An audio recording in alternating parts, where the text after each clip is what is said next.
ஆண்டவரும் இரட்சகருமாகிய இயேசு கிறிஸ்துவின் நாமத்தில் வாழ்த்துக்கள். இந்த நாளிலும் என்னாகமும் 10வது அதிகாரத்தை நாம் கற்றுக்கொள்ளப் போகிறோம். இந்த அதிகாரத்தில் 2 பகுதிகள் காணப்படுகிறதை நாம் பார்க்க முடிகிறது. 2 வெள்ளி பூரிகைகளை, அதாவது 2 வெள்ளி எக்காலங்களை ஆண்டவர் செய்யும்படியாக சொல்லுகிற காரியங்கள், அதற்கான நோக்கங்கள் 10வது வசனம் வரையிலும் சொல்லப்பட்டிருக்கிறது. அதற்கு பின்பாக 11வது வசனத்திலிருந்து 36வது வசனம் வரையிலும் அவர்கள் பயணப்படுகிற காரியங்கள் சொல்லப்பட்டிருக்கிறதை நாம் பார்க்க முடிகிறது.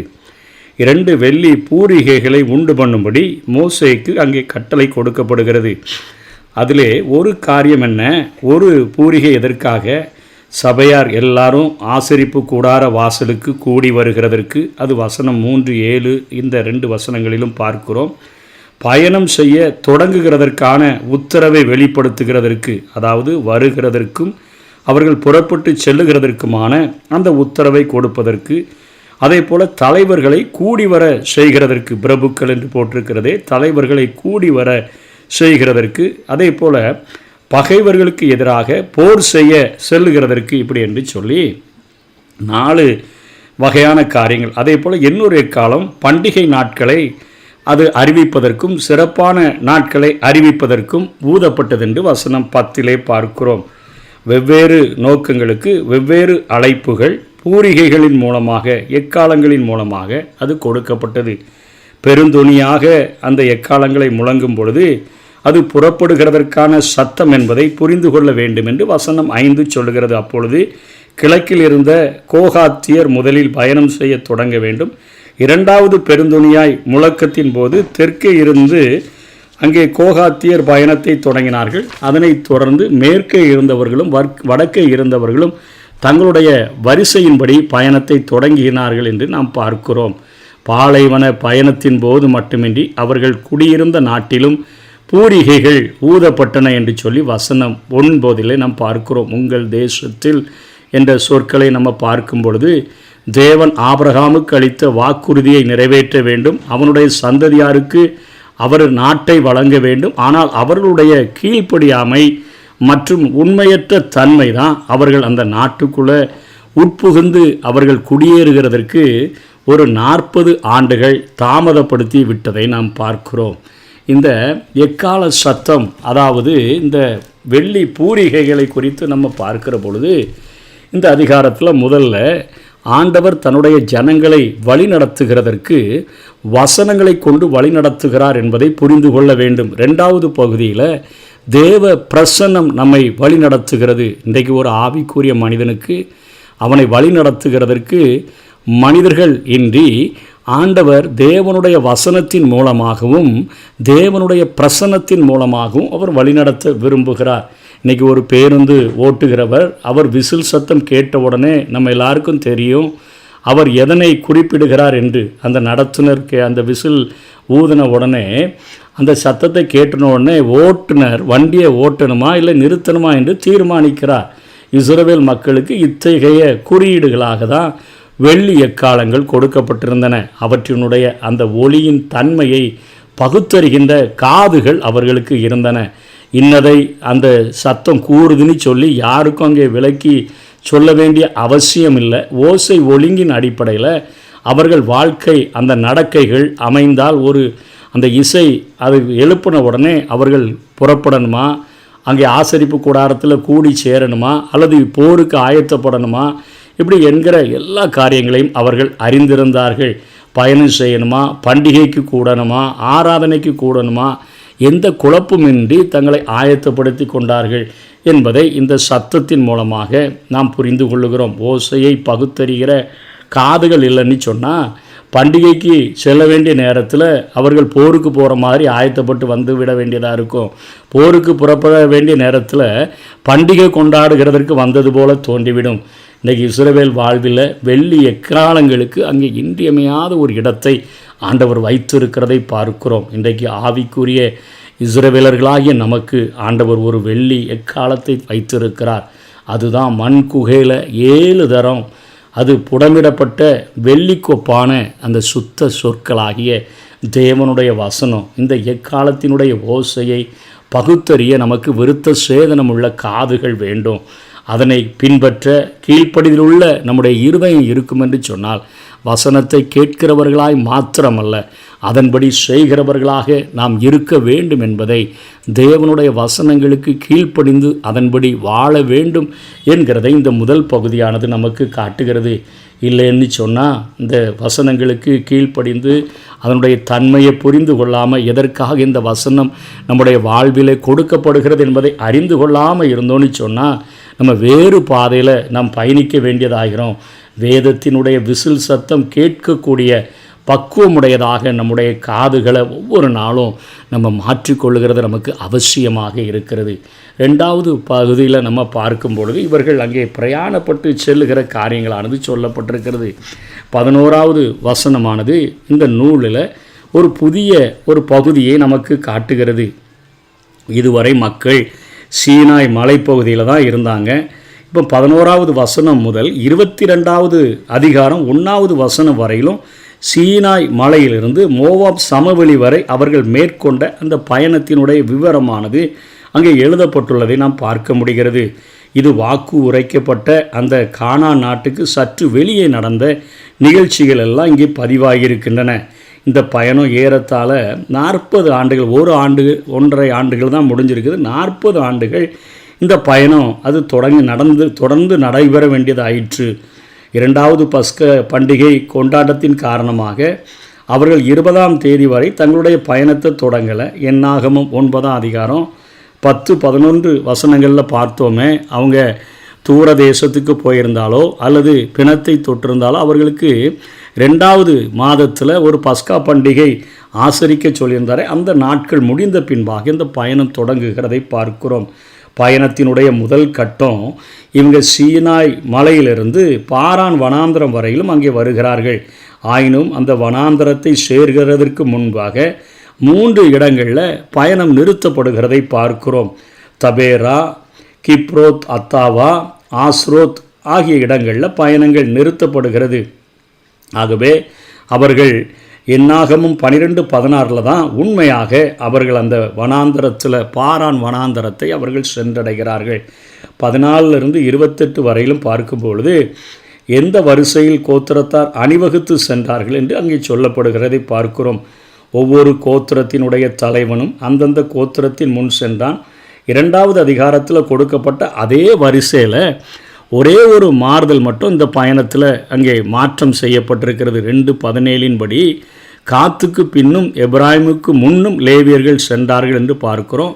ஆனால் 10:17 கெர்சோனியரும் மொராரியரும் செபுலோனுக்கு பின் சென்றதாகவும் கோகாத்தியர் காத்துக்கு பின் சென்றதாகவும் இங்கே சொல்லப்பட்டிருக்குது.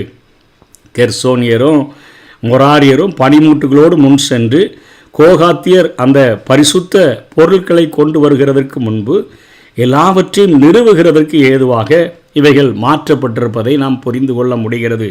ஏன்னா கோகாத் புத்திரர்கள் கொண்டு வருகிறதெல்லாம் மகா பரிசுத்த ஸ்தலம், பரிசுத்த ஸ்தலத்தினுடைய பொருட்கள்.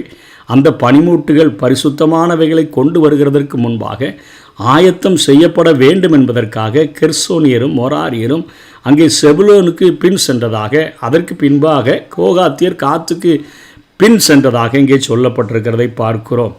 அதைத் தொடர்ந்து 29 32 வரையிலும் பார்க்கும் பொழுது ஓபாப் மோசேயினுடைய மைத்துனனாக இருக்கிறான். அவனை இங்கே மோசே அழைக்கிறதை பார்க்கிறோம். என்னென்னா ஓபாப் அங்கே ரகுவேல், அதாவது எத்திரோ என்று அழைக்கப்படக்கூடிய மோசே மாமனினுடைய பையன், இங்கே மோசேயினுடைய மைத்துனனாக இருக்கிறான்.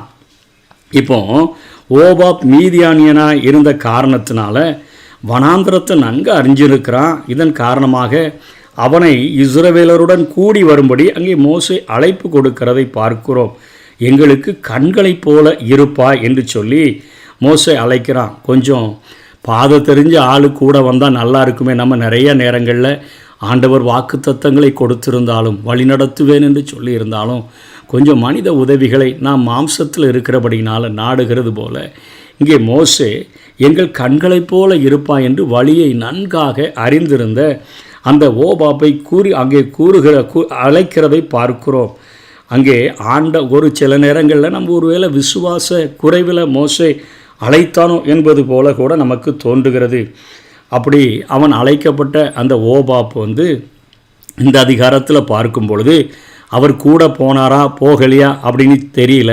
ஆயினும் அவர் போனார் என்பதற்காக உறுதிப்படுத்தக்கூடிய வசனங்களை நம்ம நியாயாதிபதிகள் 1:16 4:11 நம்ம பார்க்கிறோம். அவரோடு கூட ஓபாபும் பயணம் செய்திருக்கிறார்.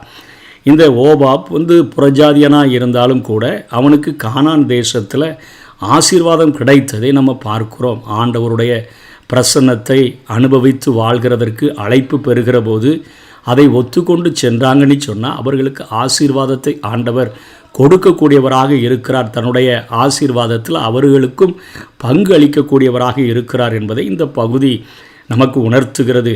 ஒருவேளை கொஞ்சம் விசுவாச குறைவில் மோசே கூப்பிட்டது போல தோன்றினாலும், கொஞ்சம் மனித உதவி இருந்தால் நல்லா இருக்குமேன்னு சொல்லி நினைத்திருந்தாலும், கீழ்ப்படிந்து சென்ற ஓபாவுக்கு ஆசீர்வாதங்கள் கிடைத்ததை பார்க்கிறோம். அதே போலத்தான் வேதத்தில் ரூத்து, எஸ்தர் இவர்களெல்லாம் புறதேசத்தாராக இருந்தாலும் தேவனுடைய ஆசீர்வாதங்களை அவர்கள் பெற்று அனுபவித்ததை நாம் புரிந்து கொள்ள முடிகிறது. இப்படிப்பட்ட சூழ்நிலையின் மத்தியில் இவர்கள் பயணப்பட்டு அங்கே செல்லுகிறதை நம்ம பார்க்கிறோம். அதாவது வழியற்ற பயனாந்தர பயணத்தில் வழிநடத்துதல் மிகவும் தேவை என்பதை நம்ம இந்த பகுதியில் தோல்வியற்ற வழிகாட்டுதலை ஆண்டவர் கொடுத்தார் என்பதை புரிந்து கொள்ள முடிகிறது. இஸ்ரவேல் மக்கள் தேவனுடைய வழிநடத்துதலின்படியே அவர்கள் முன்னேறி சென்றார்கள். பாளையத்தின் நடுவில் இருந்த தேவனுடைய பெட்டி பயணத்தின் போது முன் சென்று அவர்களுக்கான இளைப்பாறும் இடத்தை அவர்களுக்கு தேடி காட்டியது என்பதை 33வது வசனத்தில் பார்க்கிறோம். அவர்கள் கர்த்தருடைய பர்வதத்தை விட்டு 3 நாள் பிரயாணம் போனார்கள். அந்த சீனாய் மலையிலிருந்து 3 நாள், அந்த 3 நாள் பிரயாணத்திலும் கர்த்தருடைய உடன்படிக்கை பெட்டி அவர்களுக்கு இளைப்பாறும் ஸ்தலத்தை தேடி காட்டும்படிக்கு அவர்களுக்கு முன் சென்றது. ஓபாப் அங்கே இளைப்பாறுகிற இடத்தை காட்டலை. மனிதனுடைய உதவியை நாடினாலும் கண்களுக்கு எங்களுடைய கண்களைப் போல நீ இருப்பாய் என்று சொல்லி அங்கே அழைக்கப்பட்டாலும் கூட கர்த்தருடைய பிரசன்னமே நம்முடைய வாழ்க்கையில் நம்ம எங்கே இளைப்பாற வேண்டும் என்கிற காரியத்தை எவ்வளவு அழகான வழி நடத்துதலை தரக்கூடியது என்பதை வேதம் நமக்கு காட்டுகிறது. ஓபாவின் உதவி இருப்பது நலமென மோசே கருதினார். வனாந்தரத்தை நன்கு அறிந்திருந்த ஓபாவும் கூட இருந்தால் கொஞ்சம் கூட வசதியாக இருக்குங்கிறது தான் ஓபாவின் கருத்து. மற்றபடி தேவனுடைய பெட்டி தான் அங்கே வழி நடத்தினதை பார்க்கிறோம். அதுதான் இளைப்பாறுதலை தர முடியும். மனிதனின் உதவிகளுக்கும் வழிநடத்துதலுக்கும் நம்முடைய வாழ்க்கையில் ஒரு எல்லைக்கோடு இருக்கிறது. அதற்கு மிஞ்சி அவர்களால் நம்மை வழிநடத்த முடியாது, அவர்களால் நமக்கு உதவி செய்ய முடியாது. உலகத்தின் முடிவு பரியந்தமும் கடைசி நாட்கள் வரையிலும் நான் உங்களோடு கூட இருப்பேன் என்று சொன்ன ஆண்டவர் ஒருவரே, அவருடைய பிரசன்னம் மாத்திரமே எந்த ஒரு சூழ்நிலையிலும் நம்மை விட்டு பிரியாமல் நம்மோடு கூட இருந்து நம்மை வழிநடத்த முடியும். முதல் 10 வசனங்களுக்குள்ள அந்த அந்த பூரிகைகளை நம்ம பார்க்கும் பொழுது, வெள்ளி அந்த எக்காலத்தை பார்க்கும் பொழுது வசனம் நம்மை வழிநடத்தக்கூடியதாக இருக்கிறது என்று பார்க்கிறோம். பிற்பகுதியில் தேவ பிரசன்னம் நமக்கு எங்கே இளைப்பாறுதல்கள் உண்டு, எங்கே நாம் புறப்பட வேண்டும், எங்கே நாம் தங்க வேண்டும் என்கிற எல்லாவற்றையும் நமக்கு காண்பிப்பதற்கு போதுமானதாக இருக்கிறது. இஸ்ரவேலை காக்கிறவர் அவர் உறங்குகிறதும் இல்லை, அவர் தூங்குகிறதும் இல்லை என்று சொல்லி பார்க்கிறோம். கர்த்தர் உன்னை காக்கிறார், அவர் உன் பக்கத்திலே உனக்கு நிழலாயிருக்கிறார். பகலிலே வெயிலாகிலும் இரவிலே நிலவாகிலும் அது உன்னை சேதப்படுத்தாது என்று சொன்ன அந்த வார்த்தையின்படி நம்மை நடத்துகிறதற்கு போதுமானவராக இருக்கிறார். தேவனுடைய நடத்துதலிலோ தோல்வி ஏற்படுகிறதற்கு வாய்ப்பே இல்லை. கர்த்தருடைய சமூகம், அவருடைய பிரசன்னம் வரப்பெற்று பயணம் செய்த அந்த இஸ்ரவேலர்கள் அத்தனை பாக்கியவான்களாக இருந்ததை பார்க்கிறோம். நமது வசன வாழ்வில் கர்த்தருடைய சமூகம் நிறைந்ததாக நம்முடைய வாழ்க்கை இருக்கிறதா? வசனத்தினால் நாம் நிரப்பப்பட்டு அந்த வசனத்தினால் வழிநடத்தப்படுகிறோமா என்பதை நாம் ஒவ்வொரு நாளும் நம்மை ஆராய்ந்து பார்த்து கொள்ள வேண்டும். அதே போல் மோசே ஒரு பெரிய ஆசீர்வாதங்களை சொல்லுகிறதை பார்க்கிறோம். 35-36வது வசனங்களில் பெட்டியானது புறப்படுகிற பொழுது அல்லது அவர்கள் பிரயாணப்படுகிற பொழுது மோசே, கர்த்தாவே எழுந்தருளும், உம்முடைய சத்துருக்கள் சிதறடிக்கப்படுவார்களாக, உம்மை பகைக்கிறவர்கள் உமக்கு முன்பாக ஓடி போவார்களாக என்பான்.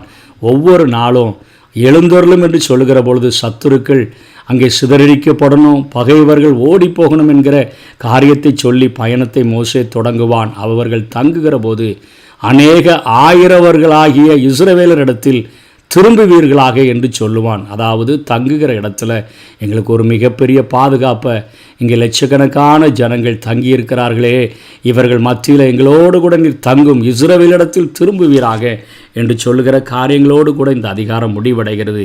நம்முடைய வாழ்க்கையில் இன்றியமையாத காரியம், மனிதர்கள் உதவிகள் இல்லாமற் போனாலும், மனிதர்கள் எல்லாரும் கைவிட்டு விட்டாலும், ஆண்டவருடைய வசனமும் அவருடைய வசனத்தின் வெளிச்சமும் அவருடைய பிரசன்னமும் இந்த உலகத்தின் முடிவு பரியந்தம் நம்மை நடத்துகிறதற்கு போதுமானதாக இருக்கிறது. அந்த பிரசன்னத்தில், அந்த வசன வழி நடத்துதல்ல நம்மை ஒப்பு கொடுத்து வாழுவோம், வெற்றி உள்ள பயணத்தை தொடருவோம். நாம் நிச்சயமாக அந்த பரம கானானை சென்று அடைகிற வரையிலும் அவருடைய வசனமும் அவருடைய பிரசன்னமும் நம்மை நடத்துகிறதற்கு போதுமானதாக இருக்கும். கர்த்தர் தாமே நம்மை ஆசீர்வதிப்பாராக. ஆமென்.